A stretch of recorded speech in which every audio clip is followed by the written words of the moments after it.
Willkommen zurück am Samstag auf der Austria Comic Con. Und jetzt haben wir einen beeindruckenden Schauspieler bei uns auf der Bühne. Riesig, aber auch stark. So let's hope he doesn't force choke us. Ladies and gentlemen, Spencer Wilding! Here you go. How you doing, guys? You all right? Woo, woo. I'm relaxed. You having a good day?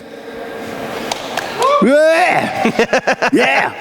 Yes, so the first thing is you are a trained martial artist, kickboxer, but when was the point when you decided that you would like to pursue a career in acting? Well, I went into acting, I was a late starter. I went in at 32 years old, but I started martial arts kickboxing professionally when I was 24, 25. Then I went to a professional boxer, and then I became one of the best in the world at kickboxing, and I got signed up with a sports agency, and the first role I ever played was playing a werewolf in the Prince of Azkaban in Harry Potter. And then it went from bang, bang, then it went to Batman Begins, Hitchhiker's Guide to the Galaxy, Bale from Grendel, Dead Man's Cards, Aragon, Stardust, Golden Compass, Game of Thrones, Star Wars, Dungeons and Dragons, Fast and Furious, Men in Blacks, and a lot more. I forget. The funny thing is you did so many different movies in so many different styles. So what we don't know is what you actually prefer to watch yourself. What kind of movie or show is the thing that you enjoy the most? Well, I'm critical to my performance. You know, when I watch, like the Game of Thrones, I was the very first White Walker on the very first episode. I was White Walker 2. But that's the only episode I've ever watched in Game of Thrones. But I like to watch I like to watch the character. If I'm watching myself, then I'm not doing my job. You know, I like to watch the character, you know. So, but all the films I've done, I sort of like them sort of films. You know, I'm still a bit of a kid at heart and stuff like that. Great, because I like to watch batshit insane movies. And I have just seen that you have just starred in the remake of a very batshit insane movie, Troma's Toxic Avenger, and you played the monster Garbinger in the remake alongside Peter Dinklage and so on and so forth. So the film was in release limbo for quite some time, and I think the first festival screenings have been out, but we were not yet able to watch the full movie. So what can you tell us about what we can expect from the Toxic Avenger 2023? Well, if you're a Trojan Toxic Avenger fan, you're going to love it. But I can't, we're still NDA'd, so we can't talk about it until it's publicly released, you know? But we filmed Dungeons and Dragons, Toxic Avengers and Borderlands in the space of 15 weeks. And that was in 2021, you know? So I've been itching for it to come out, because there was talks it might not come out, blah, blah, blah, blah, blah. But I've been holding hope it's going to come out, and then the director got in touch with me a few months back saying, Spen, we're getting a release in October, in August, sorry. So it's coming out in August the 25th. So not too long. But I play a couple of characters in that show. We just can't talk about it. The IMDb shows Peter Dinklage playing Toxie, and then I play Monster Garbinger, and Kevin Bacon is Mr. Garbinger, so have a little think about that. I can't really tell you any more than that. So that's just what's publicly. But I can't wait. Can't wait. Can you wait? We have to. Come on. No, yeah, we've got to wait. It's going to be great. Yeah. You're going to love it. You know, I think the few of you will go, yeah, I like it. It's gory, it's naughty, it's everything. Can't wait. The thing is, all the projects that you just mentioned, Toxic Avenger, Dungeons and Dragons, Borderlands, they go way back. They have a load of legacy behind them. So when you take on roles in these big established franchises, how do you try to keep in line with maybe previous iterations of the characters that you're playing, or the tone of the established franchise, or how much do you like to put much more of yourself into the performances? Yeah, I'm quite spiritual, so I let the character take over me, like a lot of actors do. But the Wolfman's been going for many, many years. So I was the Wolfman in the Benicio del Toro and the Emily Blunt and the Universal remake in 2010. But the Wolfman presence came to me, and he just went loose on a full moon. You know, it's great. Victor Frankenstein, again, them characters have been done before. Vader, there's only one presence and spirit of Darth Vader. He takes over the actor. So he doesn't change. He just does different, more action, you know? A bit more of a story to him here and there. But that's how it works with me, you know? One more info for the audience. There is a microphone right in the middle of the aisle. So if there are any questions from you for Spencer, falls ihr irgendwas fragen wollt, bitte einfach zum Mikrofon gehen und hineinsprechen.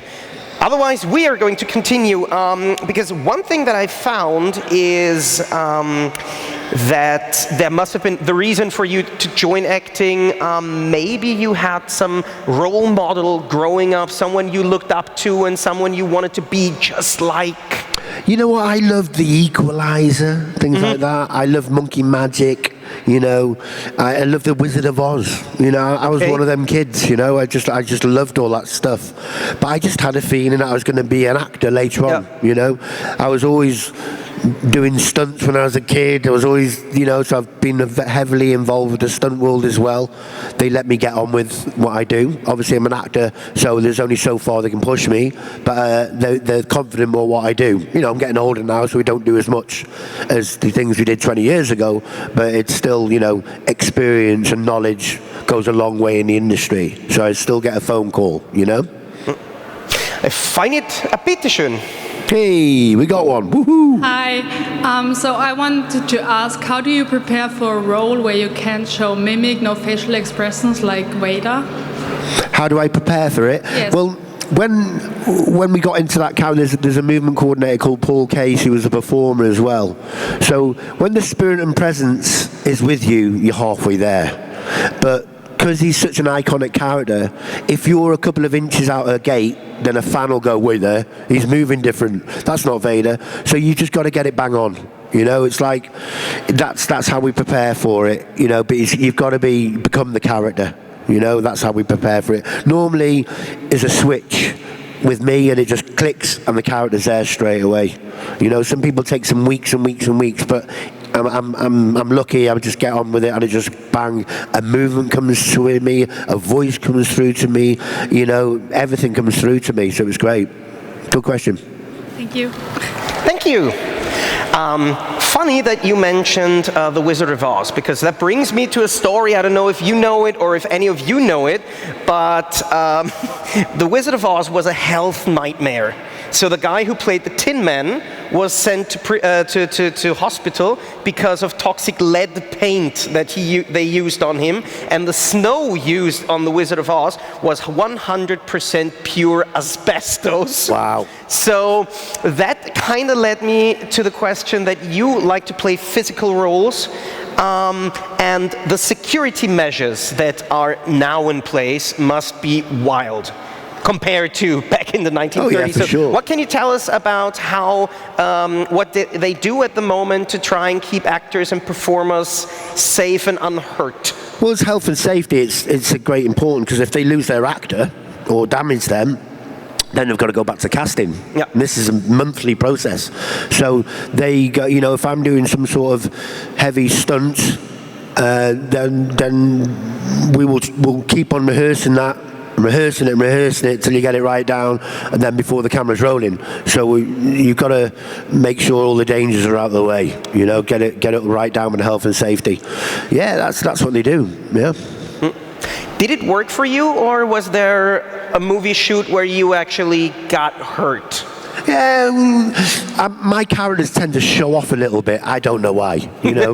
But there's been times, like on The Wolfman. I remember on The Wolfman, we were filming in Greenwich Naval College, and this was a £1 million shoot a night, right? It was a 6-week shoot. Every night was £1 million, so they had to get it right. There was hundreds of extras there, dozens and dozens of stunt people, and what was happening in Greenwich Naval College, it was all about the Wolfman. right? So we're just about to go on set. I've been in makeup for 5 hours. The night's starting to turn dark, so we're just about to shoot.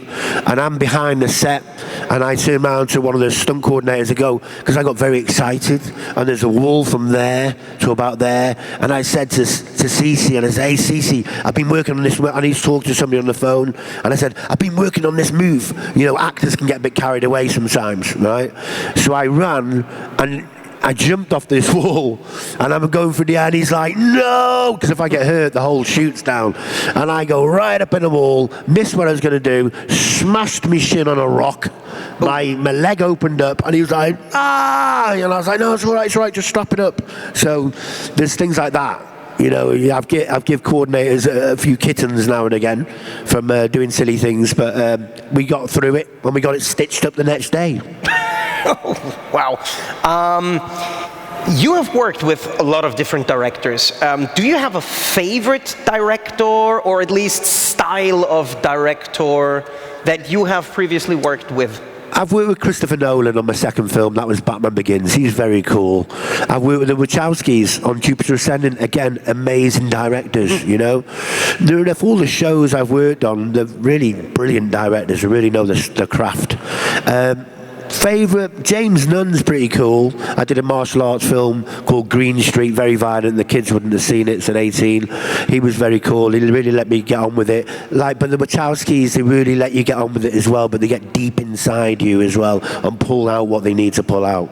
Yeah. Mm-hmm. I actually had a reason before when I asked you for maybe a specific inspiration or role model, because I found out that your filmography has basically crossed 3 times with David Prowse's, because, well, most famously Darth Vader, of course, but you played Frankenstein's monster in Victor Frankenstein, and Prowse was in Casino Royale, the original Casino Royale spoof version, and the Hammer horror films, and Prowse played the Minotaur in The Time Monster, and you were the Minotaur in Wrath of the Titans. Yeah, so and Doctor Who. Doctor Who was he, so is that a coincidence, or...? There's something going on in the universe, and it's a big circle, and it does come round. Mm-hmm. You know, you'll see somebody playing an act, what he did an actor 30 years prior. If you do your homework, I didn't know this until somebody said, "Did you know?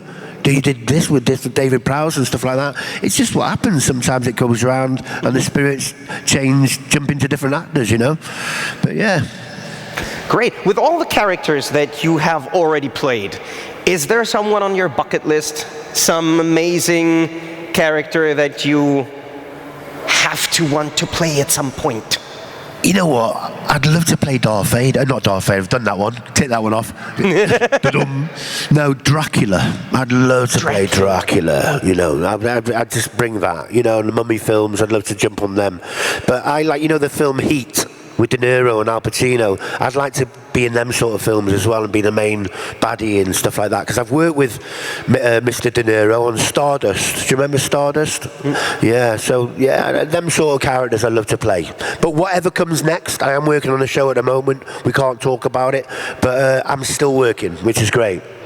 Is there already something in the pipeline that you can tell us about that has not been made? No, it's sealed, and you guys would love to know what I'm up to right now, but we can't talk about it. Yeah, hence we're still working.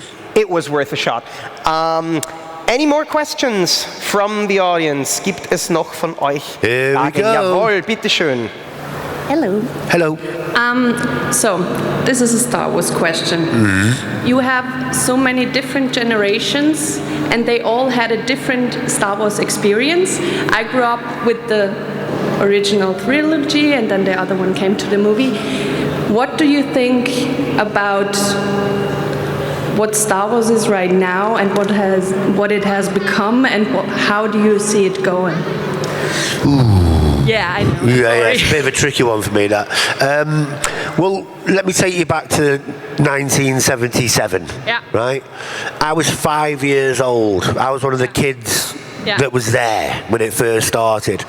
So my dad took me to a little town in Prestatyn in North Wales. I'm Welsh. They call me Die Vader, you know what I mean? So we went to see, Star Wars. Yeah. So I remember it. I was only 5, but I remember it vividly. There's only 2 screens in this cinema. To the left was Star Wars, to the right was something else, you know? So my dad pushed me to the right. So I'm sitting in the cinema eating my popcorn, drinking my Coca-Cola, thinking, where's the battleships? Where is it? And there's just a guy in bed. And he snuck me in to see Pink Panther. Yeah. Instead, it's been running at the same time.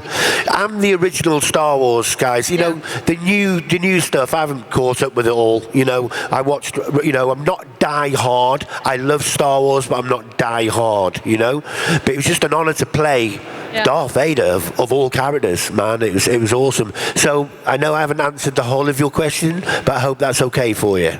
Totally fine. Thank you so much. Awesome. Next one. You had a lot of different roles. What was the most difficult to play, respectively to act, to do custom or special requirements? Yeah, in the beginning of my career, I'm severely dyslexic. That's my disability. You know, I was more of an action movement guy. I couldn't read or write till the age of 30 years old. That's a late starter. Because when I was a kid, they didn't understand about dyslexia. So I found my way to learn how to read, and that's how helped me to become a good, successful actor, you know? The difficulties was dialogue with me in the beginning, you know, but it's like the industry was waiting for me. Then I could start to learn how to read. I was studying my scripts, learning different ways to lock the dialogue in. That was my difficulty. There's been some shows at the length of hours you're working. On The Wolfman, I was getting in the makeup chair at 1:30 a.m., getting out at 11 p.m. That's 1.5 hours, 2 hours sleep a night, and that went on for over 110 makeups. Little things like that are quite difficult, you know. I probably wouldn't be able to do it now, I'm too old. But that's my difficulties, but there's always a way around it, so you never give up. And especially in this industry, you'll have lots of walls that you hit. You've got to smash through them or climb over them, you know. Good question. Thank you. Thank you. Speaking of the prosthetics and makeup effects that you have had applied over the years, do you remember what was the kind of worst feeling mask or prosthetic that you ever had, and why that was? You know, I don't really talk about any negative things like that because it just brings it on to you. But you got length of makeups. Like the first test makeup on the Wolfman was 11 hours. Oh, wow. Yeah, long hours, you know. That was a test makeup. Then we got it from 5 hours to 4 hours to 3 hours. So just the more they do it, they get quicker with it. And sometimes the skin, if you're in the makeup 21 hours a day, 6 days a week, your skin's going to feel like it's going to fall off. That can play with you while you're trying to connect with the character, you know. So but they're getting better with things now, you know what I mean. So they're the only difficulties really. But I've got nothing negative to say at all. You know, there's a billion people who'd love to be in my shoes, you know. So I thank the big man downstairs, upstairs, whatever it is. Thank you very much every day, you know. Because I've read that Jim Carrey, when he did The Grinch, he had to go to special anti-torture classes taught by the military to endure this entire process. So when you say you're in the makeup chair for 3 to 11 hours, how do you prepare yourself, your mind, your body for this duration of time? Your mind you go into a form of meditation. You know, sometimes I'd be frightened. It's like I've got back to my hotel. It's 12 o'clock at night. I'm back in the makeup chair in an hour and a half, and 1.5 hours time. You're like, you know, and you get scared of the makeup chair, you know. But you just get on with it. As soon as you get on that makeup chair, you're just gone, you know. And if they want an expression out of you, they'll poke you in the face to wake you up. But that's how my process now. I find makeup's very relaxing now. If I'm on a long makeup, no problem. I'll sit in the chair. They'll stick a film on for you. Waste of time. Within a minute, I'm gone. So you time travel. You know, that 5 hours seems 5 minutes. You know what I mean? That's how I prepare for it. But because I've had so many makeups, it's naturally happened to me. I've never had to go to classes and study this and study that, you know? Overthinking can make you do that. You just switch off and let them get on with it. And with all the different roles that you played, roles that have basically no dialogue, no sound, to sounds, to full talking, what do you personally find the most challenging to portray on screen? To have this because of presence for the screen, with or without dialogue? Yeah, it's your energy. It's how you know, if you've got no dialogue, and then obviously you're just dealing with movement and energy. The camera picks it up. You could be like, one of the hardest jobs in acting is staying still. In my eyes, I remember. Do you know a show called Doctor Who? Yes. Yes. Do you know the characters I played in Doctor Who? Right. So I'll take you through my Doctor Who career. So you know the Minotaur in the God Complex? Yeah? I was the Minotaur. And then you've got the Wooden King on the Christmas Day special. I was the Wooden King. And then the Cold War, Skeldek. He hadn't been on the show for over 40 years. I was Skeldek. And then they brought me back with the Jodie Whittaker for the Dregs on the Orphan 55, so I played the Dregs and the movement coordinator. But one of the hardest jobs I've ever done was staying still as the Wooden King, because them dialogue scenes were like 5 minutes, 10 minutes long with Matt Smith. So staying still like that, with the heat, was so hot in the suit, the lights are burning on you, you go to sleep, you'd be like, but because the camera's right there, you twitch, you're like, oh no, you got to go again. So you just got to stay still. That's hard. Being a tree, very hard. All right, do we have one more question from the audience? We just have time for one more question for today, and if you would like to close the panel, then you can do it. There's got to be one. Yes, thank you very much. Favorite Doctor Who episode? What's that? Favorite Doctor Who episode? Oh, sorry. I'm sorry, my English. I was, Mr. Baker back in the day. I used to love Mr. Baker back in the day. I used to hide behind the couch when I was a little kid going, Daleks. You know what I mean? They were proper scary. But my favourite Doctor of our time in my is Matt Smith. Love Matt. Got a soft spot for Matt. Do you know what I mean? And he is his character. He's very friendly. And my two boys come to Cardiff, come to see me film. I was on set, and it was one of my boys' birthdays, and Matt came up to me and goes, what's their names? And I went, George and Bobby. So he goes, okay. So they both come on set, and they're only little boys then, and he gets his sonic screwdriver and he goes, Bobby. George and I'm like, oh my God, he's real. I said, yeah, he's the Time Lord. Thank you very much. Thank you all. Yeah, thank you very much for letting me come in and be in your family for the weekend. It's pretty awesome. I love you guys. Ich liebe dich. Woo! And thanks. Big round of applause for Spencer Wilding.